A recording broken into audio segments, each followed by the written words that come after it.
ఏ paper చూసినా real ఎస్టేట్లో మోసాలు. 30 సంవత్సరాలు కష్టపడి పెన్షన్ తెచ్చుకున్న వ్యక్తి, గవర్నమెంట్ ఎంప్లాయీ కూడా రియల్ ఎస్టేట్లో మోసపోయిండు. వాళ్ళ బిడ్డ పెళ్లి కోసం బాధపడుతున్నాడు. 400 ఎకరాలలో ఆర్మీ ల్యాండే కబ్జా గురైంది. ఆర్మీ పీపులే మన సిస్టమ్కి ఇబ్బంది పడుతున్నారు. రియల్ ఎస్టేట్లో ఇన్ని మోసాలు ఉన్నాయి, రియల్ ఎస్టేట్లో ఇన్ని కష్టాలు ఉన్నాయి.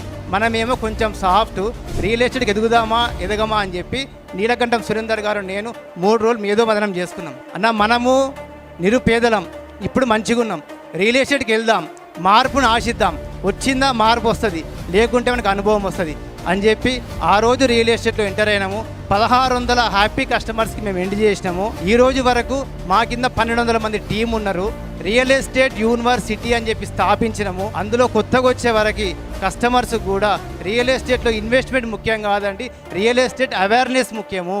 మోసపోకుండా fraudless real estate, fearless investment is our caption అండి. మేము దానికోసమే పని చేస్తున్నాము, అందులోనే ముందుకెళ్తున్నాము. అక్కడ మనం ఆ రోజు పేపర్ బాయ్ చందు నుంచి తర్వాత మనం రియల్ ఎస్టేట్ చెందాము, తర్వాత జేబీలో పనిచేసినాము.